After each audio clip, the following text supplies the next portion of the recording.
பண்ணாரி அம்மன் கோயிலுக்கு நாம் எல்லாரும் போயிருப்போம். சாதாரணமாக பார்த்தீங்க அப்படின்னு சொன்னீங்கன்னா, தேவஸ்தானத்தில் இருக்கின்ற சிலையானது கிழக்கு அல்லது வடக்கை நோக்கி இருக்கும். இது நிறைய பேர் கோயிலுக்கு போயிருந்தீங்கன்னா பார்த்துருப்பீங்க. ஆனால் பண்ணாரி அம்மன் கோயில் சிலை தெற்கு நோக்கி காட்சியளிக்கும். இதை எத்தனை பேர் கவனிச்சிங்க அப்படின்றது தெரியல. இதற்குண்டான காரணம் மிக அற்புதமான ஒரு காரணம். அங்கேயும் மனிதம் வெல்லக்கூடிய ஒரு விஷயம்தான். சக மனிதனை காப்பாற்றுவதை பேசுகின்றோம்.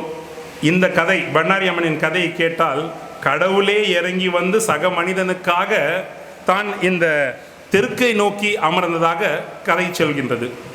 பண்ணாரி அம்மன் கோயில் யாருக்காக அப்படின்னு சொன்னீங்கன்னா, இந்த துணி துவைக்கிறாங்க இல்லைங்களா வண்ணர்கள், அவர்களுக்காக. அந்த குடும்பத்தை சேர்ந்த ஆண் பெண் இருவரும் காட்டுக்கு, அதாவது ஆற்றுக்கு துணி துவைப்பதற்காக போகிறார்கள். அந்த பெண்ணானது நிறைமான கர்ப்பிணியாக இருக்கின்றாள். புயல் காற்று அடிக்கின்றது. அந்த அம்மாவுக்கு வயிறு வலி ஆரம்பிச்சிடுது. சரி, தான் கொண்டு போன துணிகள் எல்லாத்தையும் ஒரு மறைவாக போட்டு அங்கே குழந்தை பிறக்குது. அங்கே 2 பெண் குழந்தைகள் பிறக்கிறார்கள் அந்த துணி துவைக்கப்படுற குடும்பத்திற்கு. அந்த பெண் குழந்தைகள் என்ன பண்ணுறாங்க அப்படின்னு சொன்னால், சரி பிரசவம் நல்லபடியாக முடிஞ்சது காற்று மழையிலையும். ஒரு பெண் குழந்தையை எடுத்துக்கிறாங்க, தந்தை எடுத்துக்கொண்டிருக்கிறார். மற்றொரு குழந்தை இந்த தாய் எடுக்க போகும்போது அந்த குழந்தை அந்த மண்ணை விட்டு எடுக்க முடியாமல் போகின்றது. அப்போது இவர்களும் எவ்வளோ முயற்சி செய்கிறார்கள். இந்த குழந்தையை நாம் மண்ணை விட்டு எடுக்கலாம் என்றால் முடியவே இல்லை. மழை காற்று வெள்ளம் பலமாக அடிக்கின்றது. என்ன செய்வதென்று தெரியவில்லை. இவர்கள் இருவரும் சேர்ந்து ஊருக்கு வருகிறார்கள். ஊருக்கு வந்து நாட்டாமையிடம் சொல்கிறார்கள், இந்த மாதிரி நாங்கள் அங்கே துணி தைக்கிறதுக்காக ஆற்றுக்கு போனோம். அங்கே வந்து என் மனைவிக்கு பிரசவம் நடந்தது. அதில் 2 பெண் குழந்தைகள் பெற்றெடுத்தோம்.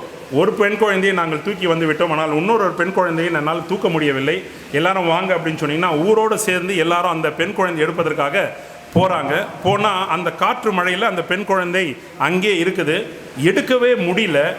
சில பேர் யோசனை சொல்கிறாங்க, கடப்பாறையை வச்சு நம்ம அந்த மண்ணை மட்டும் கொஞ்சம் தள்ளணும் அப்படின்னு சொன்னீங்கன்னா அந்த குழந்தை வந்துடும் அப்படின்னு சொல்லிட்டு அதையும் ட்ரை பண்ணுறாங்க. அப்பவும் வரல. இனி கூட பண்ணாரி அம்மன் கோயில் மார்பில் நீங்கள் உன்னிப்பாக கவனித்து பார்த்தீங்க அப்படின்னு சொன்னீங்கன்னா அந்த இரத்த காயம் இருப்பதாக சரித்திரம் சொல்கிறது. அந்த குழந்தையை எடுக்கவே முடியல. கொஞ்ச நேரம் கழித்து அம்மன் வருவதாகவும் எனக்கு இங்கே ஒரு கோயில் கட்டி கொடு அப்படின்னு கேட்பதாகவும் வரலாறு போகின்றது. பண்ணாரி அம்மன் கோயில் அப்போது கட்டுறாங்க. கட்டிட்டு அவங்க என்ன சொல்கிறாங்கன்னா, இந்த கோழிக்கு மிக சிறப்பாக நீங்கள் கும்பாபிஷேகம் நடத்துங்க அப்படின்னு சொல்கிறாங்க. எல்லாரும் வந்து கும்பாபிஷேகத்துக்கு மாவு விளக்கு எடுத்துன்னு போகிறது வழக்கம். எல்லாரும் மாவு விளக்கு எடுத்துன்னு போகிறாங்க.